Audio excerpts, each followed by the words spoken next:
How to track someone's location using Gmail on Google Maps. Hello everyone, it's me Smile, and today I will teach you how you can do that. So to know how you can do it, watch this video till the very end. For that, you can simply go on the settings of your phone device. After you go there, scroll down up until you see the option of Google. After that, just simply tap on Manage your Google account. Scroll down the left side up until you see the option of security. Tap on that and scroll down. Now you will see the option of manage all devices and find the lost devices.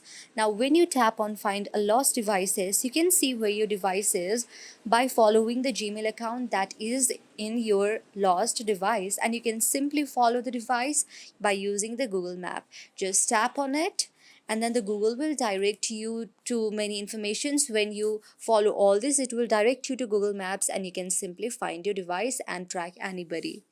So I hope this video helps you. If you like the video, then please do thumbs up and subscribe our channel. Also comment in the comment section for more suggestions. Thank you.